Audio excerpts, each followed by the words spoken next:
In the quiet town of Braunau am Inn, Austria, on a cold morning in April 1889, a child was born whose name would echo through history for centuries. Adolf Hitler. He entered a world of ordinary streets, modest homes, and the familiar rhythms of a small town. Yet within him stirred ambitions far beyond the ordinary. He was a boy with dreams, with resentment, with a fascination for power that would eventually sweep a continent into the darkest chapters of human history. From his earliest years, the influences around him shaped a psyche that was restless and fiery. His father, stern and demanding, instilled discipline. His mother, gentle and protective, fostered a sense of attachment that would later twist into obsession. Early failure and rejection, especially in his attempts to enter the arts, combined with exposure to nationalist and anti-Semitic ideas, created a man consumed by ideas of destiny, superiority, and revenge. The chaos of Europe, fractured by the First World War, offered a stage upon which he could project his ambitions. Hitler served with distinction in the German army, decorated for bravery, yet it was the bitter aftermath of defeat, the humiliation of Versailles, and the economic and political instability that fueled his rise. He discovered that words, more than weapons, could rally a nation. He discovered that fear and hope, manipulated together, could create followers willing to sacrifice everything for a vision. But his vision was not one of progress or peace. It was of domination, purity, and annihilation. It was a vision that would ultimately lead to a global war, the deaths of tens of millions, and the Holocaust, a genocide unparalleled in human history. Hitler's path from a failed artist to a dictator was one of cunning, cruelty, and an uncanny ability to exploit the vulnerabilities of others. This is the story of Adolf Hitler, not merely as a dictator, but as a man whose ideas, ambitions, and choices reshaped the world. It is a story of power, persuasion, ideology, and devastation. From humble beginnings to the height of absolute control, we will trace the rise and fall of one of history's most infamous figures, examining the forces that shaped him and the consequences of his unrelenting drive. Adolf Hitler's early years were marked by contradictions that would come to define his personality. Born to Alois Hitler, a domineering customs official, and Clara Hitler, a gentle and caring mother, he experienced both strict discipline and protective affection. This duality, harshness paired with warmth, left a profound impression on the young boy, shaping a personality that would oscillate between cruelty and charm, aggression and charisma. Hitler's early ambitions were modest but passionate. He wanted to be an artist, drawing detailed sketches, immersing himself in the visual world, and attempting to gain admission to the Academy of Fine Arts Vienna.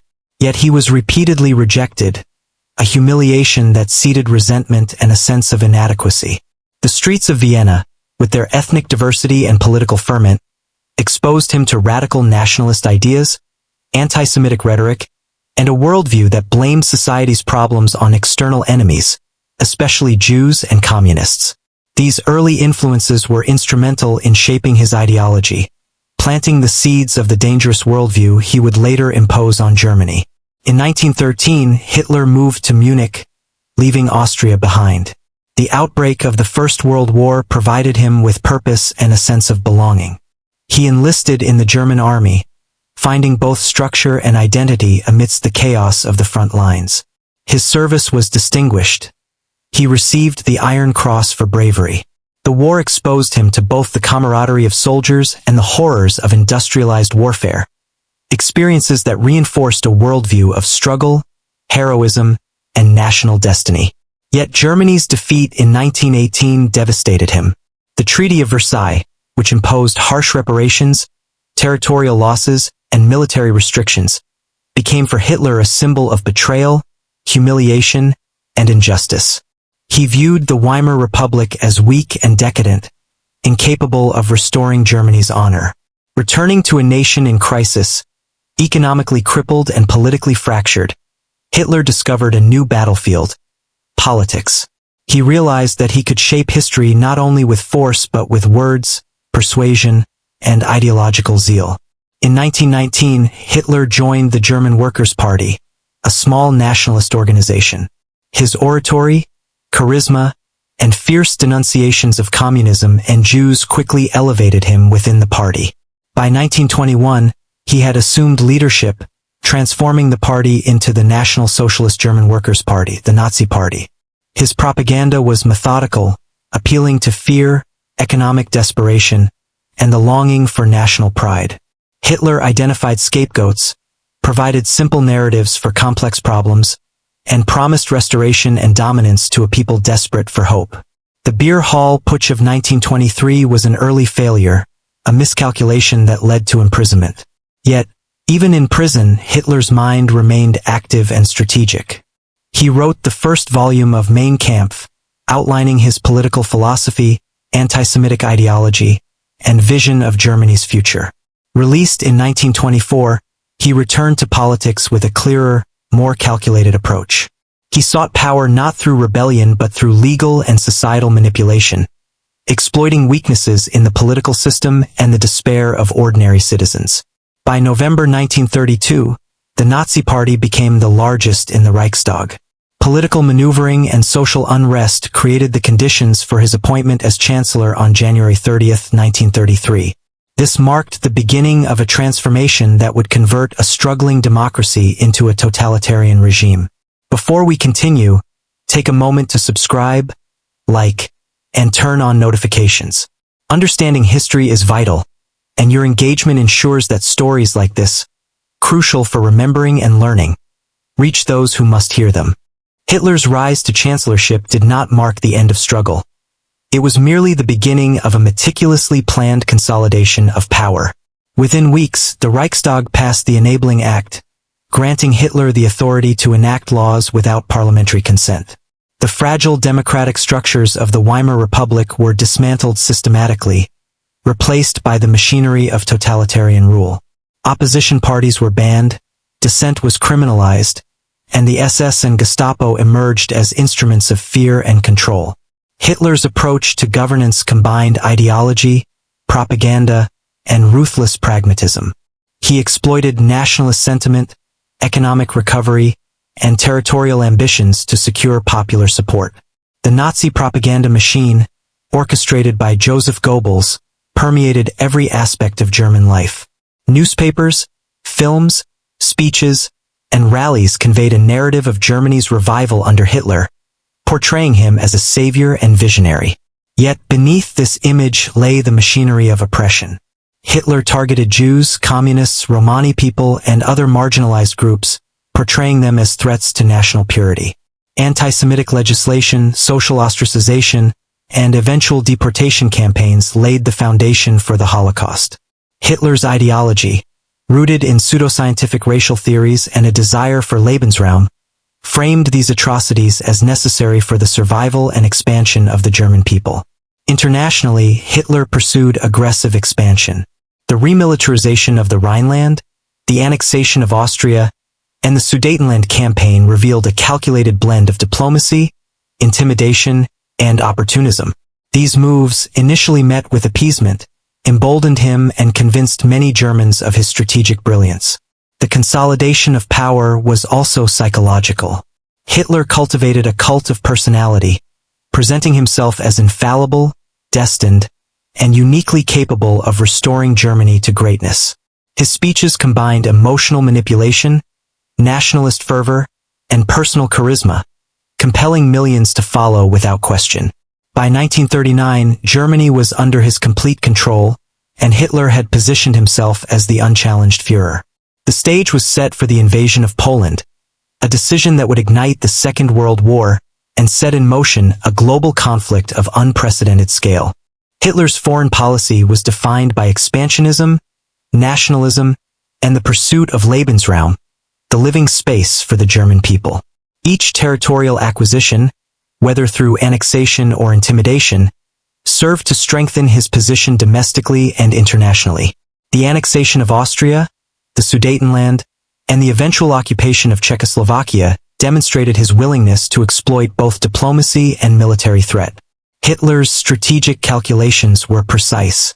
He understood the global context, the weaknesses of Britain and France, and the reluctance of other nations to confront him militarily. Appeasement, in his eyes, was a tool to be manipulated. He also framed these actions as rectifying historical injustices, restoring German pride, and correcting the perceived humiliation of Versailles. The invasion of Poland on September 1, 1939, marked a turning point. It was not merely a military action. It was a declaration of ideological intent. Hitler's blitzkrieg tactics, combining speed, coordination, and terror, overwhelmed Poland. The resulting declarations of war by Britain and France officially began the Second World War. The war was also a proving ground for Hitler's direct involvement in military strategy. He frequently intervened in operational decisions, often prioritizing ideology over practicality. This hands-on approach, while sometimes effective in the short term, would later contribute to catastrophic failures on the Eastern Front. The early years of the war solidified Hitler's image as a master strategist. Rapid victories in France, the Low Countries, and the Balkans, combined with aggressive aerial campaigns, expanded German control over much of Europe. Yet beneath these successes lay the seeds of overreach, hubris, and strategic miscalculation. By the end of 1940, Adolf Hitler had achieved what many thought impossible. He had reshaped Europe under the Nazi banner. France had fallen, Norway and Denmark were under German control, and Italy, initially uncertain, had aligned itself with Hitler's vision. The speed and scale of these victories stunned the world, and Hitler's reputation as a military genius seemed unassailable. Yet behind the spectacle of conquest lay the seeds of overconfidence and hubris, a growing belief that Germany was destined to dominate not only Europe but the world. Hitler's ambitions, however, were not confined to Western Europe.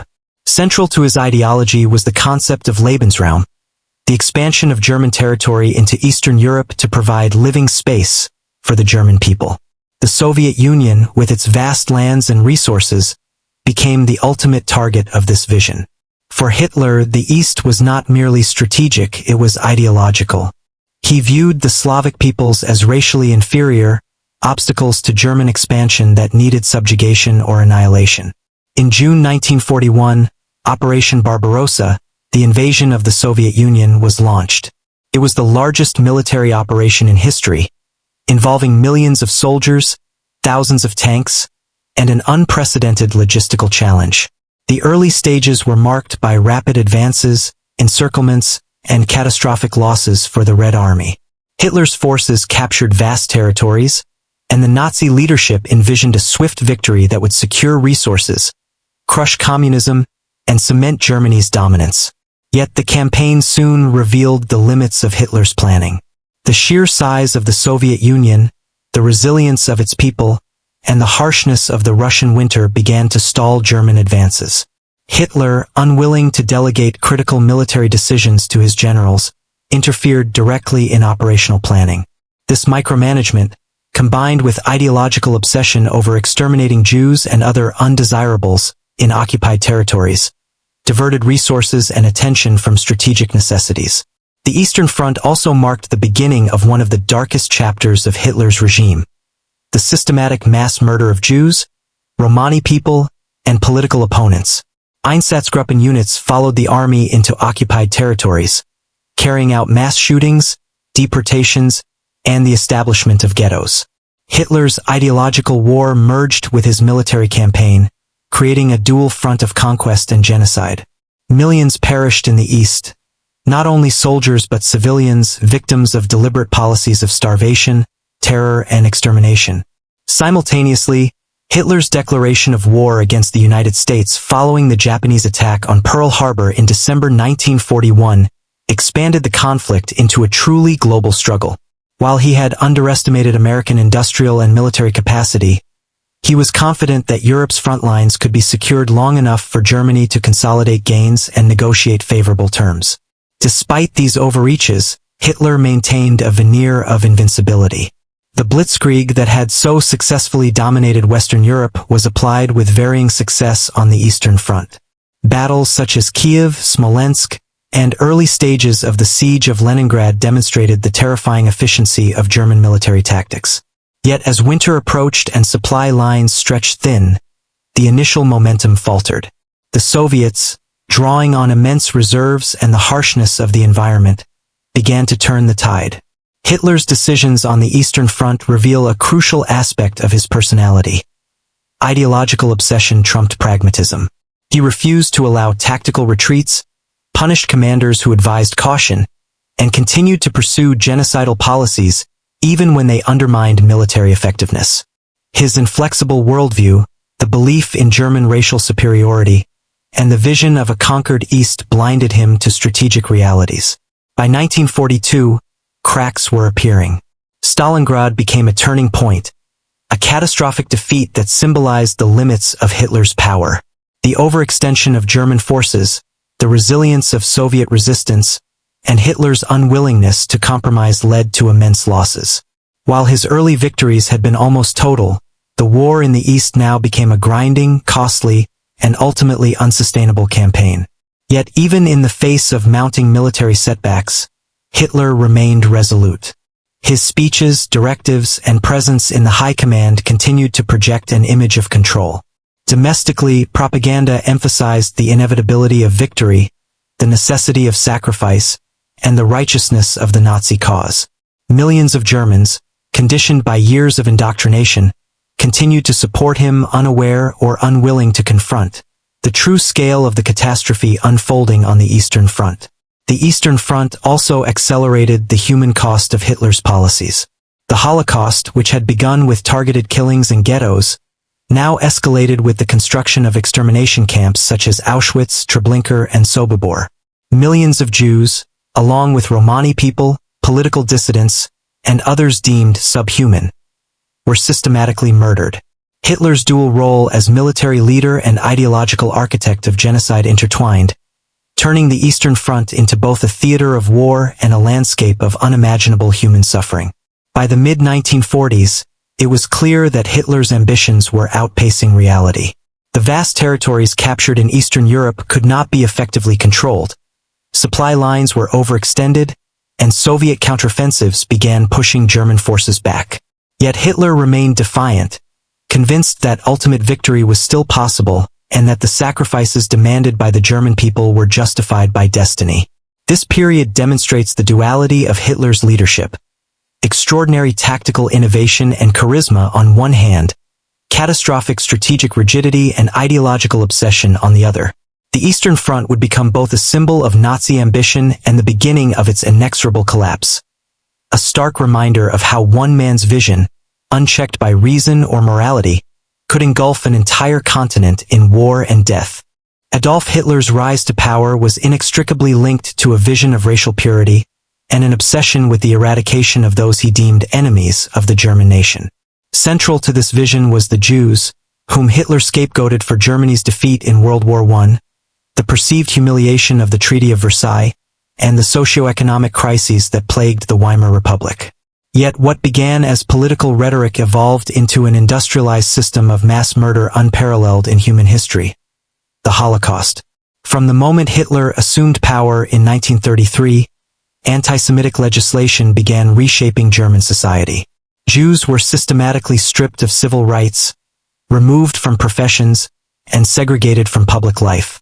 The Nuremberg Laws of 1935 codified racial discrimination, defining who was Jewish by ancestry and forbidding marriage or sexual relations between Jews and Aryans. Hitler's ideological goal was clear: Jews were not merely social outsiders but existential threats to the survival and expansion of the German people. This ideology was reinforced by relentless propaganda. Joseph Goebbels, as Minister of Propaganda, ensured that every medium, newspapers, radio broadcasts, films, and posters portrayed Jews as corrupt, manipulative, and dangerous. Hitler's speeches amplified these messages, transforming centuries-old anti-Semitism into a state-sanctioned mandate. Ordinary Germans were immersed in a culture that normalized hatred, preparing them psychologically to accept increasingly extreme measures. While discrimination and social exclusion were the initial tools, Hitler's ambitions escalated during the war. The invasion of the Soviet Union in 1941 provided both the opportunity and justification for systematic mass murder. Einsatzgruppen, mobile killing units, followed the Wehrmacht into occupied territories, executing Jews, Romani people, and political opponents in mass shootings. Entire communities were wiped out in forests, ravines, and small towns. These killings were not chaotic. They were meticulously planned, recorded, and justified by ideology. Hitler's vision of racial hierarchy dictated both policy and execution. The escalation of genocide culminated in the construction of extermination camps, an industrialized apparatus for mass murder. Camps such as Auschwitz, Treblinka, Sobibor, and Belzec were designed to kill thousands daily with chilling efficiency. Gas chambers, forced labor, starvation, and medical experimentation became components of a system aimed at total annihilation. Hitler's directives ensured that these camps operated with bureaucratic precision, transforming ideology into mechanized murder. The scale of the Holocaust is staggering. Approximately 6 million Jews were murdered, alongside millions of Romani people, disabled individuals, political dissidents, and other groups targeted as undesirable. This genocide was not a byproduct of war. It was a central objective of Hitler's regime. Every military campaign, every administrative decision, every resource allocation in occupied territories reflected a dual purpose: conquest and extermination. Hitler's personal role in the Holocaust was both direct and symbolic. He did not merely authorize mass killings. He set the ideological framework that made them conceivable and inevitable. His speeches, writings, and private conversations reveal a mind committed to racial annihilation as a form of national rejuvenation. He perceived genocide not as a crime but as a necessity for the survival and dominance of the German people. Psychologically, the Holocaust exemplifies the terrifying consequences of absolute ideological commitment combined with centralized power. Hitler's ability to dehumanize entire populations allowed ordinary individuals to participate in acts of unimaginable cruelty. Bureaucrats, soldiers, and civilians became cogs in a system designed to implement his vision. The normalization of murder, coupled with indoctrination and fear, illustrates how ideology can transform morality, creating a society complicit in atrocity. Internationally, the Holocaust remained partially obscured during its early stages. Reports of massacres and deportations reached Allied governments, but the full scale was difficult to comprehend. Even as news filtered through, disbelief and skepticism delayed meaningful intervention. Hitler, confident in his control over occupied territories and in the absence of immediate consequences, continued to escalate the extermination process. The Holocaust also demonstrates the interplay between Hitler's strategic and ideological objectives. While military campaigns demanded resources, planning, and logistical coordination, Hitler prioritized genocidal operations alongside the war effort. Railways were rerouted to transport victims to extermination camps. Military units facilitated executions. Economic exploitation was combined with systematic murder. Every aspect of state and society was mobilized to achieve both conquest and annihilation. By 1944, the genocide had reached a fever pitch. The extermination camps were operating at maximum capacity, and Hitler's obsession with racial purity remained unshakable, even as German forces faced mounting military setbacks. His vision of a racially cleansed Europe was pursued with ruthless efficiency, reflecting both his strategic brilliance in organizing complex systems and his moral depravity in directing mass murder. The Holocaust stands as the darkest testament to Hitler's power, ideology, and influence. It was the convergence of political cunning, military authority, and fanatical belief, resulting in the systematic destruction of millions. Understanding this chapter is essential not only to comprehend Hitler's reign, but to recognize the fragility of morality and humanity under authoritarian rule. Adolf Hitler's rise to military power was unprecedented.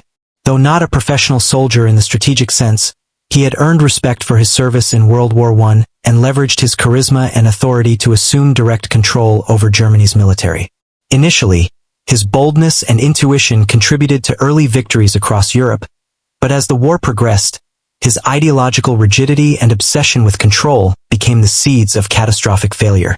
Hitler's approach to warfare was marked by micromanagement.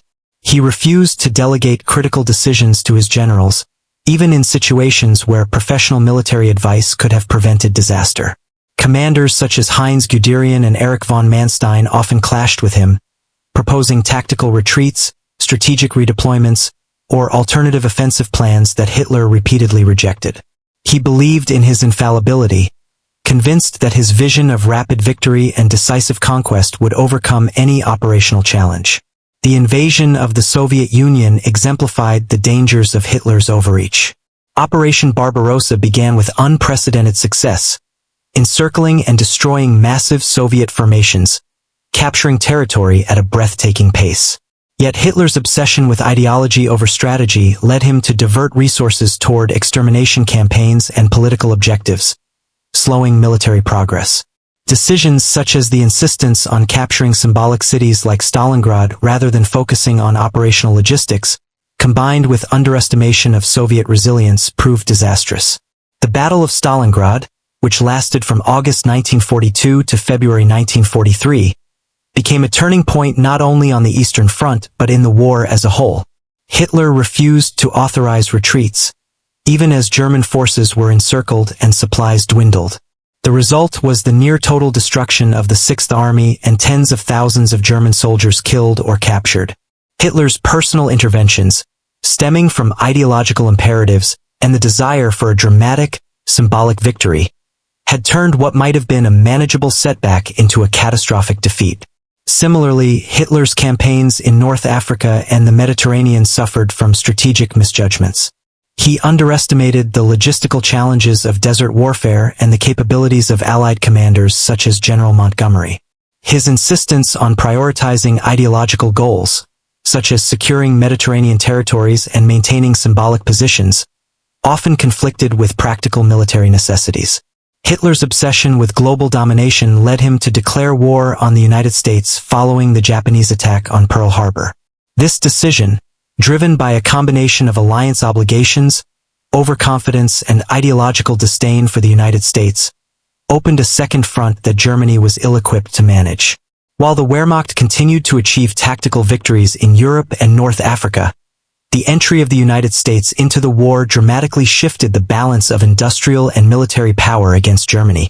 Another critical failure was Hitler's insistence on total control over the Luftwaffe and the Kriegsmarine, even when commanders offered alternative strategies.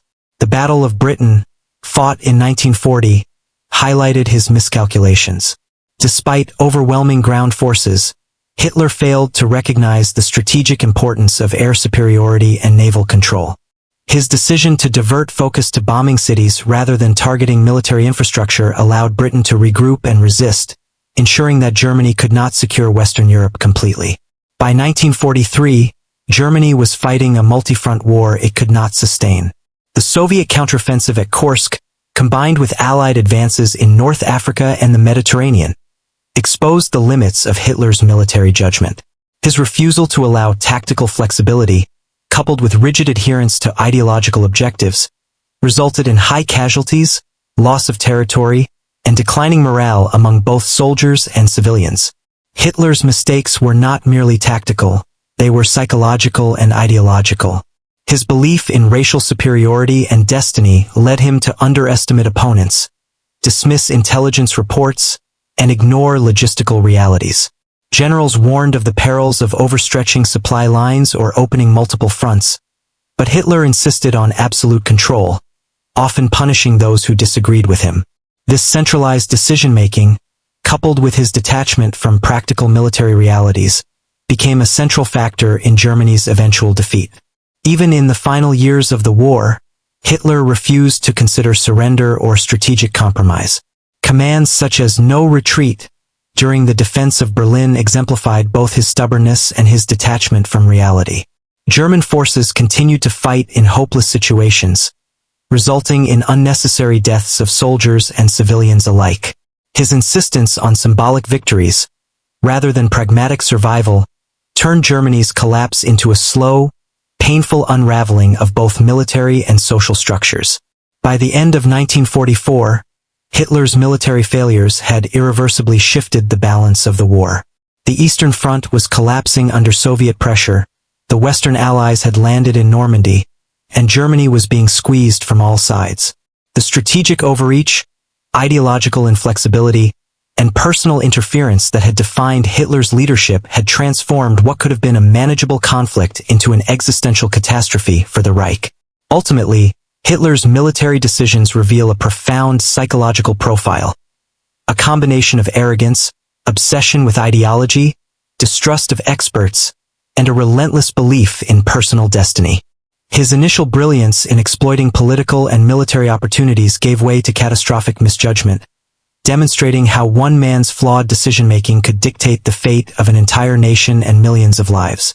By late 1944, the tide of World War II had decisively turned against Adolf Hitler and Nazi Germany.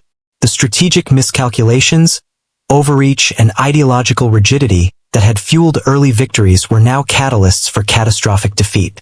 The Allies had landed in Normandy, breaking through fortified positions and steadily advancing across Western Europe.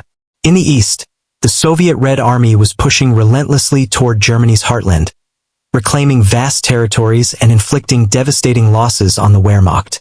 Germany, once the dominant force on the continent, was now in a state of inexorable collapse.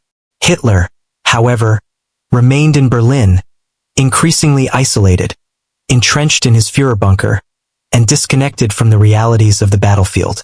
Surrounded by a shrinking circle of loyal aides and officers, he refused to consider surrender, seeing it as a betrayal of both ideology and destiny.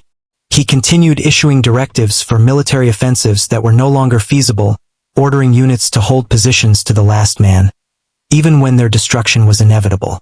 His insistence on symbolic resistance over strategic pragmatism resulted in countless unnecessary deaths and accelerated the destruction of the German military infrastructure.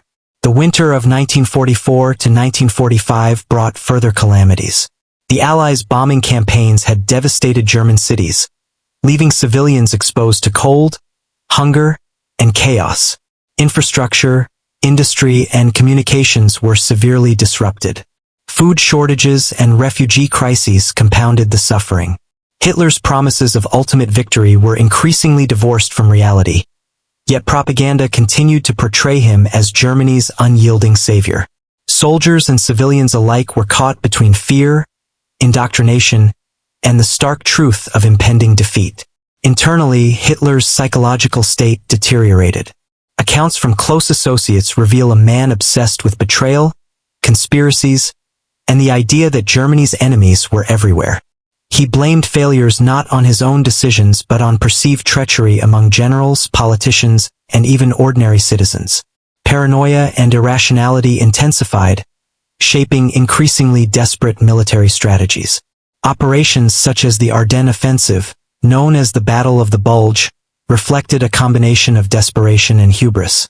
Despite initial surprise and temporary gains, the offensive failed catastrophically, depleting German reserves and sealing the fate of the Third Reich. By March 1945, Soviet forces had entered German territory, and the encirclement of Berlin was imminent. Hitler, however, refused to leave his capital. He remained convinced that a final, glorious stand would somehow vindicate his ideology and preserve his legacy. Within the Führerbunker, discussions focused on defensive plans, succession, and symbolic gestures rather than realistic strategy. Allies closed in from the west, Soviets from the east, yet Hitler continued to issue orders to units that no longer existed in practical terms. In his final days, Hitler's personal life mirrored the desperation of the collapsing regime. After decades with Eva Braun, he married her in a brief, private ceremony on April 29, 1945. It was a moment of intimacy amidst a world unraveling, a final assertion of personal control in an environment where all external power had evaporated. Their choice to commit suicide the following day, April 30, 1945, was both an escape from capture by the Soviet forces and a symbolic act of defiance. Hitler's death marked the official end of Nazi leadership, yet the consequences of his decisions, war, genocide, and destruction, would reverberate across the globe for decades. The fall of Berlin itself was catastrophic. Soviet forces, advancing block by block, destroyed infrastructure, captured thousands of soldiers, and liberated surviving prisoners from concentration camps.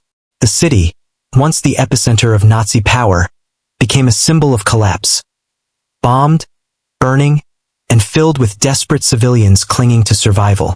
Germany's surrender followed shortly after Hitler's death, formally ending the Third Reich's control and concluding the war in Europe. The psychological portrait of Hitler's final days is striking. Isolation, paranoia, and unwavering ideological commitment drove decisions that prolonged suffering and destruction. Even as defeat became inevitable, Hitler refused to reconcile with reality. His leadership, once marked by cunning, charisma, and tactical boldness, had transformed into rigidity, obsession, and self-destructive authority. The very traits that had enabled his rise, determination, vision, and manipulation, became instruments of ruin, demonstrating how absolute power, combined with extremist ideology, can spiral into catastrophic failure. The collapse of the Third Reich also highlights the profound human consequences of Hitler's actions. Millions of soldiers, civilians, and prisoners of war were caught in the final months of conflict, facing starvation, bombardment, and executions. The infrastructure of Germany was destroyed, cities were leveled, and the social fabric of the nation was permanently scarred. Beyond the immediate destruction, Hitler's policies had left a continent traumatized, setting the stage for decades of recovery, reflection, and reckoning. Ultimately, Hitler's final days reveal the tragic convergence of ideology, hubris, and human suffering. His death did not erase the consequences of his rule. The Holocaust, the destruction of Europe, and the loss of tens of millions of lives remain enduring testaments to the dangers of unchallenged authority and extremist vision. The fall of Berlin serves as a stark reminder that even the most formidable power can crumble when guided by delusion, obsession, and moral depravity. The story of Adolf Hitler cannot be told without confronting the staggering human cost of his ideology, policies, and wars. The destruction wrought by his regime extended far beyond the battlefield. Millions of civilians, soldiers, and prisoners of war became victims of a system built on hatred, conquest, and absolute control. To understand Hitler is to understand not only the mechanics of power but also the immense suffering it inflicted on humanity. The Holocaust, already discussed in its operational and ideological dimensions, remains the central symbol of Hitler's cruelty. Approximately 6 million Jews were systematically murdered, but the scope of his atrocities extended beyond a single group. Romani people, disabled individuals, Polish and Soviet civilians, communists, political dissidents, homosexuals, Jehovah's Witnesses, and countless others labeled undesirable faced persecution, forced labor, and mass murder. The Nazis' definition of humanity was narrowed to fit their racial ideology, turning ordinary lives into disposable instruments of a perverse vision of racial purity. The military campaigns waged under Hitler's command were equally devastating. World War II in Europe resulted in unprecedented civilian and military casualties. Conservative estimates suggest that approximately 28.7 million soldiers and civilians died as a direct consequence of military operations, while an additional 19.3 million were killed intentionally through executions, massacres, or other forms of deliberate violence. Cities across the continent, Warsaw, Stalingrad, Dresden, and countless others, were reduced to rubble, leaving survivors with physical and psychological scars that would last generations. The suffering inflicted by Hitler's policies was multidimensional. Civilians endured starvation, forced displacement, mass imprisonment, and constant fear of bombardment. Refugees fled collapsing front lines, often with no shelter or protection. Families were torn apart by arrests, deportations, and executions. Entire communities were destroyed, leaving lasting gaps in social, cultural, and economic life. The psychological toll of living under a regime that normalized terror cannot be overstated. Millions were forced to reconcile daily survival with witnessing unimaginable atrocities. Prisoners of war suffered similarly. The Nazi ideology framed captured soldiers from the Soviet Union, Poland, and other nations as subhuman, often subjecting them to deliberate neglect, forced labor, starvation, and execution. Conditions in prisoner of war camps were brutal, with inadequate food, shelter, and medical care. Survival depended as much on chance as on resilience, and countless individuals perished in captivity. Hitler's worldview transformed even the laws of war into instruments of ideological enforcement, erasing the distinction between military necessity and systematic cruelty. The Holocaust and wartime massacres were accompanied by deliberate economic exploitation. Occupied territories were stripped of resources, infrastructure was repurposed for German needs, and civilian populations were subjected to forced labor to support the war effort. This extraction, combined with aerial bombardments and scorched earth tactics, decimated communities, collapsing local economies and creating famine conditions in multiple regions. Hitler's vision of conquest and racial hierarchy justified these acts, framing them as necessary for the survival and expansion of the German people. The human cost extended even to Germany itself. The Nazi regime demanded total loyalty, mobilizing the population for war while indoctrinating children through organizations such as the Hitler Youth. While propaganda glorified sacrifice, the reality was brutal. Young men and boys sent to the front faced almost certain death. Civilians endured bombing campaigns and shortages, and dissenters faced imprisonment or execution. Hitler's vision of a unified, racially pure society exacted a high price even from those he claimed to protect. Historians estimate that the combined effect of Hitler's military campaigns and genocidal policies resulted in the deaths of tens of millions, making World War II the deadliest conflict in human history.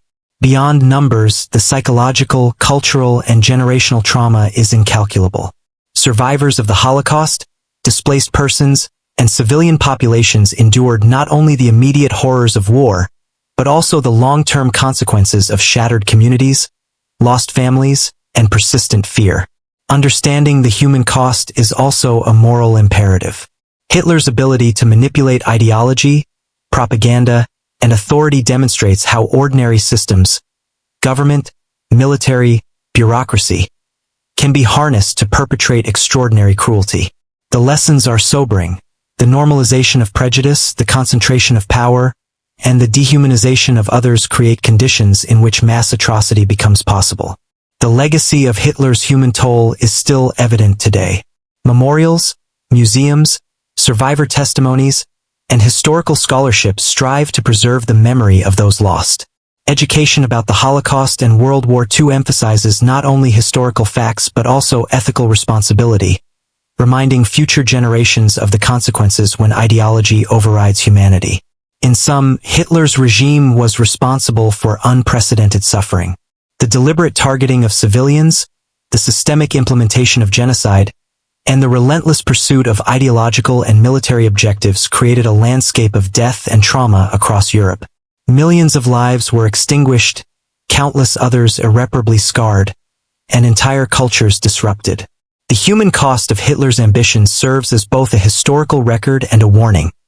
The consequences of hatred, ambition, and unchecked authority are absolute, brutal, and enduring. Understanding Adolf Hitler requires more than examining his actions. It requires delving into the belief system and psychological framework that guided those actions. Hitler was not merely a political leader or a military commander. He was the embodiment of a dangerous ideology, a man whose worldview combined virulent nationalism, racial obsession, and messianic self-perception. His ideology was both the engine of his rise to power and the justification for the unprecedented atrocities committed under his regime. At the core of Hitler's worldview was an obsessive belief in racial hierarchy. He perceived the Aryan race, particularly Germans, as inherently superior and destined to dominate the world. Conversely, he categorized Jews, Romani people, Slavs, and other groups as subhuman, attributing to them responsibility for societal decay, communism, and perceived conspiracies against Germany. This binary understanding of humanity, dividing the world into the worthy and the unworthy, allowed him to rationalize mass murder, forced displacement, and cultural destruction as necessary steps toward achieving racial purity and national strength. Hitler's ideology was deeply intertwined with nationalism. He framed Germany as a nation humiliated by the Treaty of Versailles, weak from internal dissent, and surrounded by enemies. His rhetoric combined historical grievance with futuristic vision. He promised restoration of national pride, expansion of territory, and creation of a German empire that would endure for generations. This ideology resonated powerfully with a population grappling with economic instability, social unrest, and political fragmentation. By offering a narrative of redemption and superiority, Hitler turned despair into loyalty and fear into action. Antisemitism was central to Hitler's thought. While rooted in centuries-old prejudices, his version was extreme, combining pseudoscientific racial theories with conspiratorial narratives. Jews were blamed for Germany's defeat in World War I, for economic crises, and for the spread of communism. Hitler's antisemitism was not merely social or cultural. It became a blueprint for extermination, culminating in the Holocaust. He perceived Jews not just as enemies but as existential threats, requiring complete removal from European society to ensure the survival of the German nation. Hitler's ideology also included a fusion of social Darwinism and militarism. He believed that struggle, conflict, and conquest were natural laws, necessary for the survival of superior races. Weakness was to be eradicated, and the strong were destined to dominate. This worldview justified war, expansion, and the ruthless treatment of civilians and prisoners of war. It framed the global conflict of World War II not merely as a political struggle but as an evolutionary imperative. Psychologically, Hitler displayed traits consistent with authoritarian personality structures: extreme narcissism, a sense of personal destiny, paranoia, and an obsessive need for control. He demanded absolute loyalty from subordinates, believed in his own infallibility, and exhibited little empathy for those outside his inner circle. His charismatic oratory, combined with meticulous attention to propaganda, allowed him to manipulate masses, transforming fear, hope, and resentment into political power. Ordinary citizens and military officers became instruments of his vision, compelled by ideological alignment, fear of punishment, or psychological conditioning. Historians and psychologists have debated whether Hitler's actions were driven by inherent psychopathy, ideological conviction, or a combination of both. Evidence suggests a complex interplay. His personal insecurities, early failures, and resentments combined with a rigid belief system that rationalized cruelty. His writings, speeches, and directives reveal a mind consumed by notions of destiny and obsession with the purification and expansion of the German nation. These beliefs were reinforced by early successes, the adulation of followers, and a bureaucracy willing to implement his vision without question. Hitler's manipulation of symbolism and ritual further reinforced his psychological influence. Mass rallies, elaborate ceremonies, and public spectacles created a sense of transcendence and inevitability around his leadership. Followers were not merely citizens, they became participants in a sacred mission, reinforcing Hitler's authority and the internalization of his ideology. This psychological apparatus allowed ordinary individuals to commit acts they might never have contemplated independently, demonstrating the profound power of ideology when combined with authority and spectacle. The consequences of Hitler's ideology were catastrophic. His racial theories justified the systematic extermination of millions, while his nationalist and expansionist visions triggered a global conflict that cost tens of millions of lives. The intertwining of personal psychology with ideology shows how a single individual, guided by belief and obsession, can wield power on a scale that transforms history. Hitler's worldview was not static. It evolved in response to political opportunity, military developments, and personal obsession. Yet its core principles, racial hierarchy, struggle, destiny, remained constant, guiding decisions that led to unparalleled destruction. Ultimately, Hitler's ideology and psychological profile demonstrate the lethal combination of conviction, charisma, and absolute power. He was not merely a dictator. He was an agent of systemic evil, a man whose mind and beliefs shaped the fates of millions. Understanding this convergence of ideology and psychology is essential to comprehending the magnitude of his impact, the decisions that drove war and genocide, and the enduring lessons about human susceptibility to manipulation, fear, and extremist belief. Adolf Hitler's death in April 1945 did not mark the end of his influence.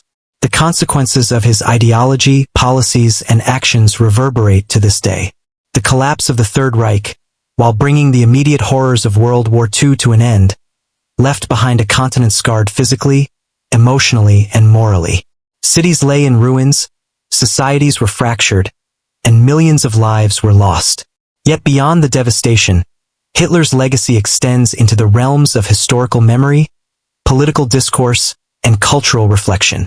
Hitler's regime fundamentally altered the understanding of state power and human rights. The Holocaust, with its systematic, bureaucratic approach to genocide, revealed the capacity of a modern state to orchestrate mass murder under the guise of legality and ideology.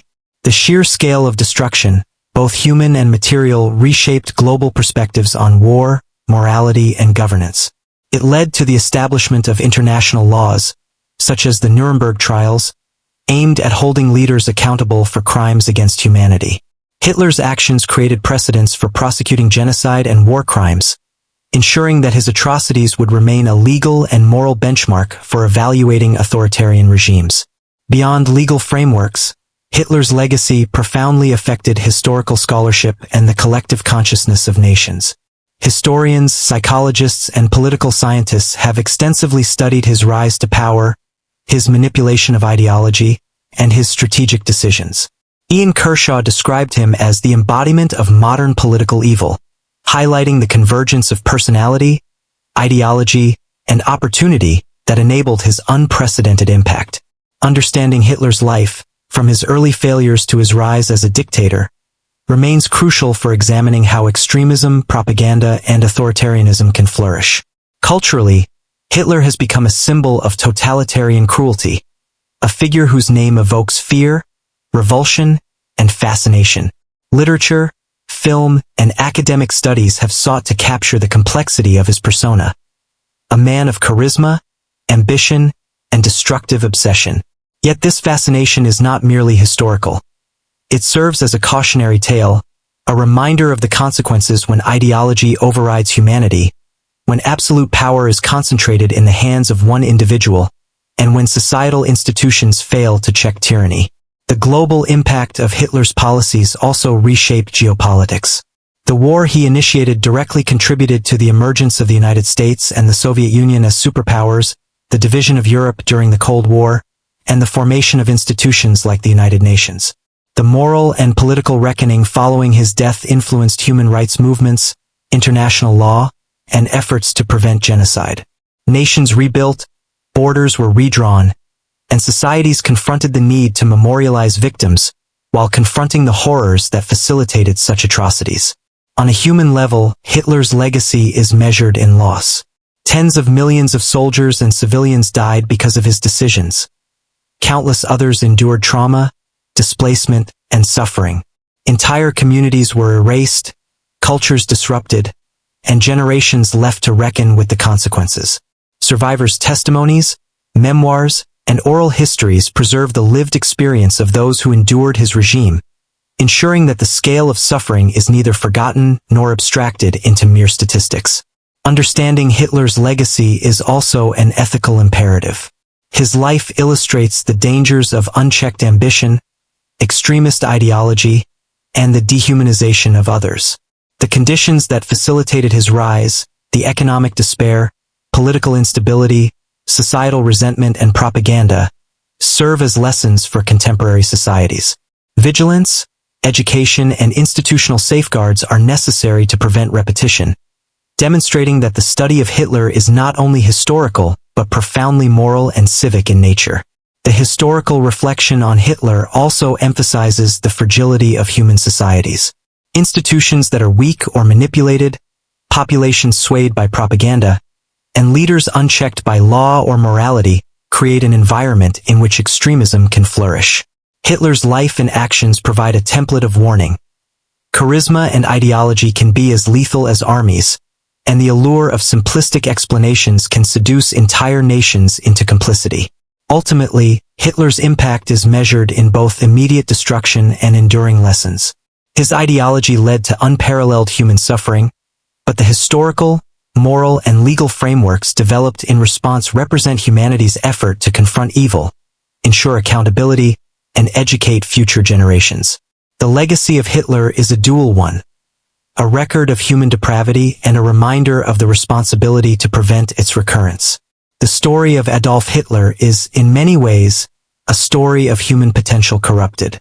It is the chronicle of ambition turned malignant, of intellect manipulated by hatred, of charisma used to destroy rather than create.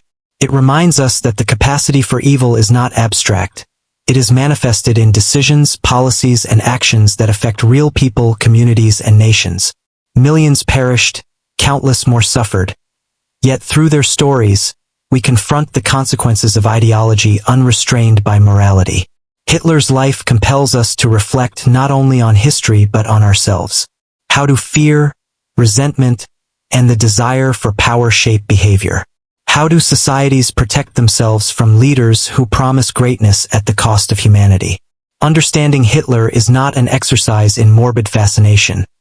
It is an urgent lesson in vigilance, empathy, and responsibility. His rise and fall teach us that tyranny is not inevitable, but that its seeds can grow anywhere societal pressures, prejudice, and ambition converge. As we conclude this exploration, consider the personal dimension of history. From which country or place are you watching this story? Have you or your relatives experienced its ripple effects, endured its consequences, or lived in regions transformed by the events Hitler set into motion? History is not only a series of dates and battles. It is a network of human experiences, each carrying lessons for future generations. We invite you to share your thoughts, reflections, and personal connections in the comments. Tell us how this story resonates with you, what lessons it imparts, and how understanding Hitler's life and legacy informs the way you perceive leadership, morality, and responsibility today. By engaging with history, we honor those who suffered, we learn from past mistakes, and we collectively commit to ensuring that such darkness never rises again. Adolf Hitler's life was a cautionary tale of ambition without ethics, ideology without compassion, and power without restraint. His death ended his reign, but the lessons of his actions endure. The Holocaust, the devastation of Europe, and the profound human suffering he caused remind us that history is never distant. It is a mirror, a teacher, and a responsibility. The world remembers, and through remembrance, we remain vigilant.